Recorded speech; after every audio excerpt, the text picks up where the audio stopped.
Hello, and welcome back to Spicy Takes and Tax Breaks with myself, Aubree Denekamp, aka the Write-Off Queen. Here's the truth. Most small business owners don't know that they're actually overpaying on taxes in so many different ways every single year, not just one, but all of the years. And one of the things that it's not cutting corners to do or a shady loophole, it's just restructuring potentially the entity you're currently in. It's knowing the rules, playing the games the right way. And when it comes to business entities like LLCs, an S Corp election, C Corps, the choice you make literally decides how much money you keep and how much money is going straight to Uncle Sam every single year. So today I'm pulling back the curtain because the entity you choose isn't just paperwork, it's a wealthy strategy that could be in your pocket. Here's the truth. If you pick the wrong entity, you might be handing the IRS thousands of dollars every year. Promise you, they're not going to say thank you. They're not sending you a Christmas card. They may send you an audit letter once in a while, which we'll go over a little bit deeper in the next episode. But if you're listening, you're about to find out how to stop leaving money on the table and start structuring your business to start working with you. So I want to share a client story. Let's talk about Sarah. She's not an abstract client. She's a real person. She built her business from nothing. She hustled her way to over 6 figures in just her first 3 years. She thought she was doing everything right, and she was in a lot of aspects. So many she was doing it right in.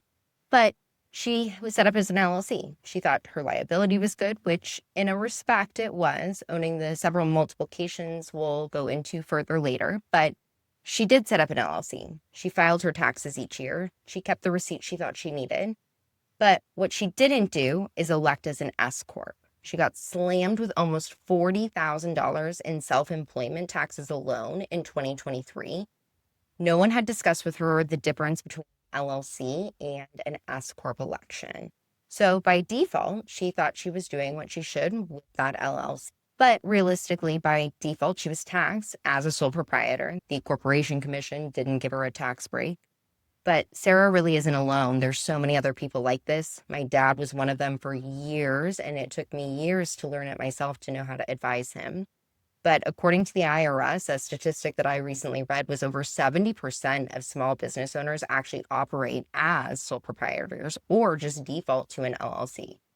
So basically what this means is that millions of people are writing checks to the IRS they didn't need to year after year. They are taking the little bit of profits or the lot of bit of profits they're making and overpaying for a bill that's not necessary. So let's put some real numbers to it. I just closed out some extension clients. They were 4 last minute clients that came through, clients I hadn't really worked with before. And we were kind of looking at the same position. They came to us really late in the game. We were still able to file an S election retroactively, even though they didn't pay a payroll. We asked for an exception on that and the savings that they made. So out of those 4 people, one was just under $14,000. 2 were just over $20,000. And the 4th one was almost $33,000. So when we look at that type of savings by filing one simple form and complying to a few different things that we have to do, it is insane what you can do with it. It's real cash. It's not a theory. Choosing the wrong entity can really be like almost showing up to a black tie gala in yoga pants. You'll survive. You'll wish you would have done better. You'll be embarrassed and maybe move locations, but you can potentially still go through the night. It's not how you want to lead in taxes, specifically when we're talking about the money you're working so difficultly hard to earn. So let's break down the options in entity structure. We'll go into deeper what it looks like to actually create several entities for how that structures your life for liability purposes, but a bigger gain in tax savings too, because not every entity fits every business, specifically depending on what you're doing, but also the thresholds of income and profit we're showing.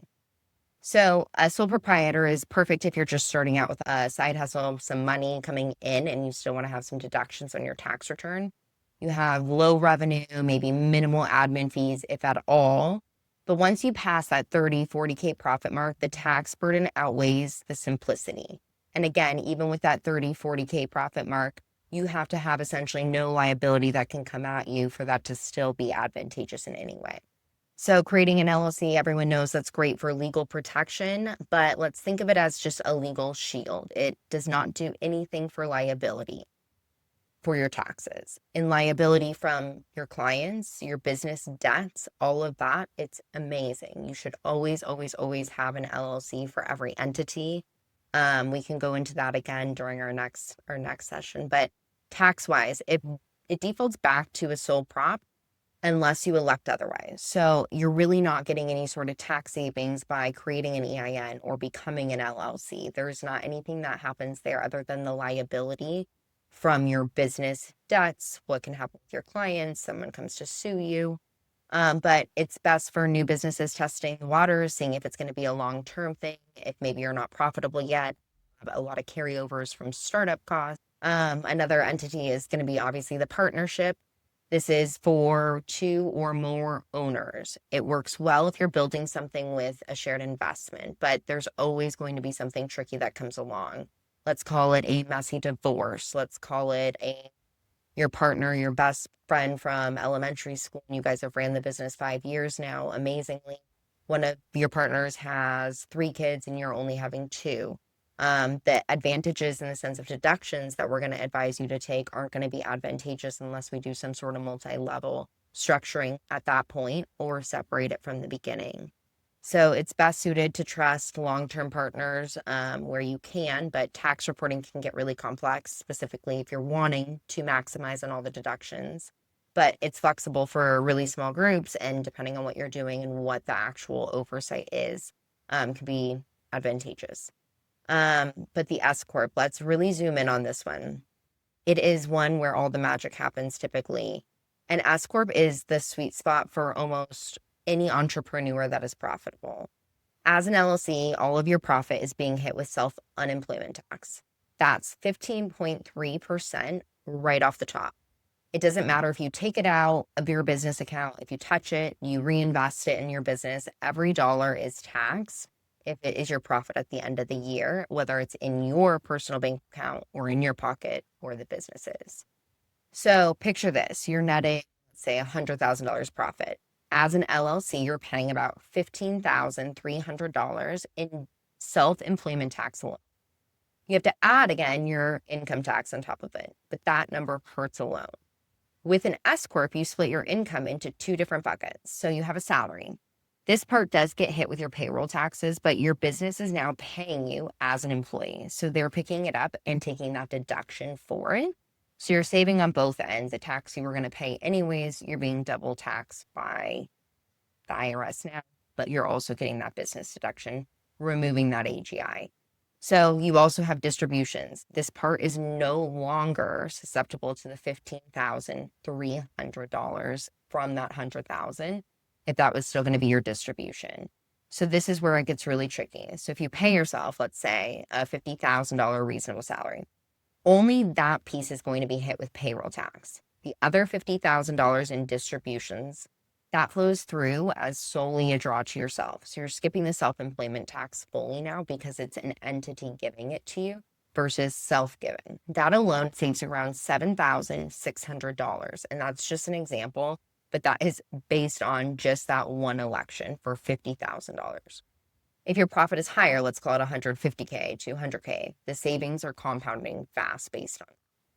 So let's get really down to earth about this. So just this last extension season, I had 4, like I said, clients that came in, all overpaying huge amounts.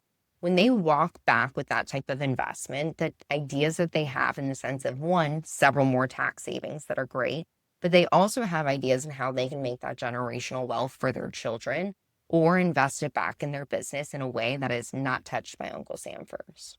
So it works because the IRS draws a line between money you earn as an employee and money you earn as an owner, because there is a distinction.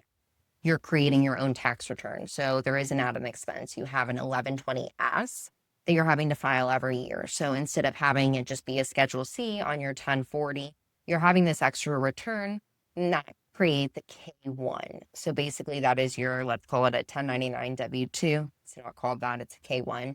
But think of it in those terms if you don't know what that is. And essentially what that's doing is that is passing through to your personal return. but you're only being taxed at that income tax level, no longer at that 15.3% unemployment level, which is a huge number as you start looking at bigger profits. So before you run and change everything tomorrow, there is a little nuance that we have to make sure we do. Obviously, file the form. We want to make sure that you are an S Corp, but we also want to make sure we're getting you set up for payroll. So the IRS requires you to pay yourself what's called a reasonable salary. If it's too low, they'll reclassify it and hit you with some penalties for saying you're not truly an S Corp, you're not truly an employee. Too high, and you wipe out the point of the whole savings and strategy piece. So we need to get payroll set up, quarterly filings if possible. If not, we can always do a year-end payroll depending on what the year is looking like. And you need solid bookkeeping here to do it right. It's not necessarily just a do-it-yourself QuickBooks Sunday project, but it's really not that much of a bigger step besides that. So when it's done right, it's a game changer. So let's talk about real wealth strategies. Most entrepreneurs can tap into this in so many different ways once they make that S election. So we'll go through that again in the next episode, but it kicks in once your business is consistently clearing, I'd say 40 to 50,000 from moving that distinction from just LLC versus LLC electing as an S Corp. So something to take a look at, even with where you're at now as a business. If someone hasn't recommended it to you, definitely take a look. That's where the tax savings really outweigh the payroll costs, admin fees, and then the additional tax return filing for the 1120S. So think of it like this. An LLC, again, protects your assets. An S Corp protects your cash flow.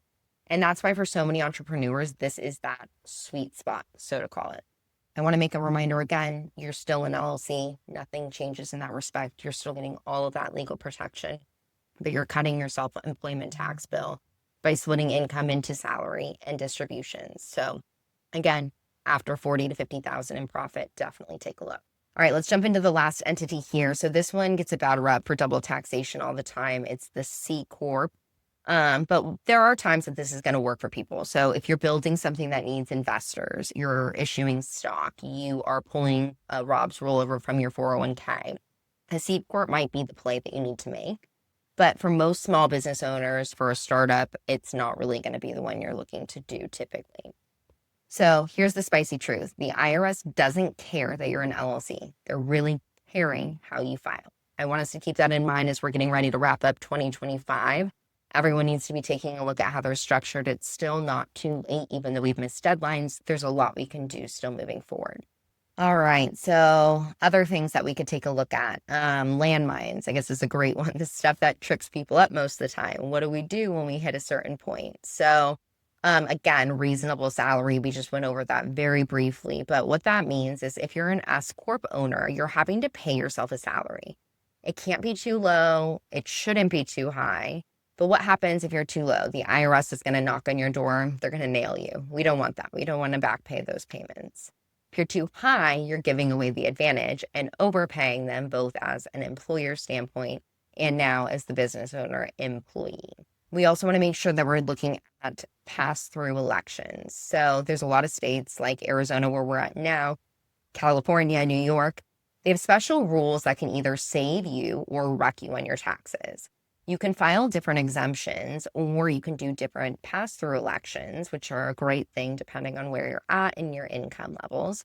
But don't assume just having your federal entity set up correctly is going to cover you on all state level things. There's so many much different things you can do. I want to make sure everyone's looking at that. Okay, we'll jump into, again, the double tax. Once you get taxed at the corporate level, there's dividends. Unless you're playing a long-term growth game, it's really, really brutal and not something I advise doing. So if we're going the C Corp option, let's really run numbers and make sure that's advantageous, even if it's in a rollover or something like that. So the audit magnets really are taking owners' draws, but never running a payroll year after year, reporting a loss every single year after the first several years and continuing at a loss can definitely raise some red flags as to why the business is still running, why we're doing that. So let's make sure we're making an appropriate salary versus owner draws every year. We want to make sure we're deducting everything under the sun with all the records instead of doing that with no records, with cash out of personal accounts, with nothing to back it up. So that's how you're going to end up with love letters from the IRS, and we are going to make everything we can not have that in our favor. So the IRS doesn't care that you're small. They just really care if you're sloppy here. So we want to make sure that we are just abiding by the rules that are laid out and taking care of every advantage and making that work for you versus them as we get ready to file here. So what do you actually do with all this information? To close out, I want to make sure that everyone is taking a look at their prior year tax return. If you don't already have a CPA or tax strategist in place for 25, are you paying any self-employment taxes? If you are, it's on every single self-employment dollar, which again is 15.3%. So if on your last year's tax return you have any self-employment tax, let's make sure you're reviewing that when you get ready to file this year. If yes, you really might need that upgrade. If you're really still not profitable, let's take a look at what other advantageous situations we could take a look at for you. So I want you to also ask yourself, what is my net profit? Are we $4,000 net profit, or are we at $200,000 net profit?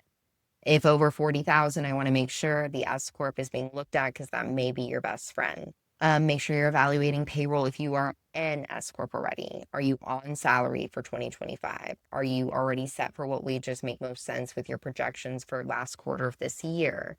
If you are you over salarying yourself? If so, we have a quarter of a year to make adjustments still. If not, let's fix this before the IRS fixes it for you. Again, it's a lot cheaper that way, even when it doesn't feel it. So make sure you're talking to a pro, not just your cousin who one time used TurboTax and never got audited.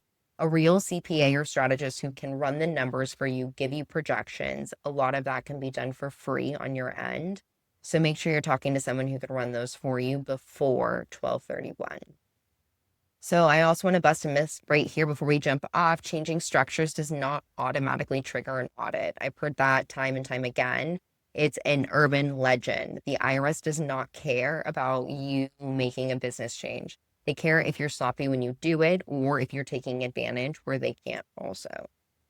So bottom line, your entity is not just paperwork. It's the difference between keeping your money and handing it to Uncle Sam. I put together a free entity structure sheet and also an S Corp calculator.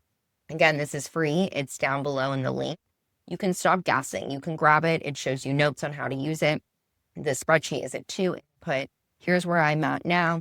Here's what my salary would have to be. You can play with it. It spits out what an average 1120S looks like. For filing costs, it also spits out a lot of different inputs in payroll taxes, what average payroll processing fees are. And you can take a look at if that makes sense for you versus what you are or have been paying in that self-employment tax. And again, if you loved today's spicy take, hit subscribe and follow so you can stop paying the IRS like a bad ex. Next week, we're diving into real estate tax hacks where you make the IRS fund your Airbnb and rental dreams.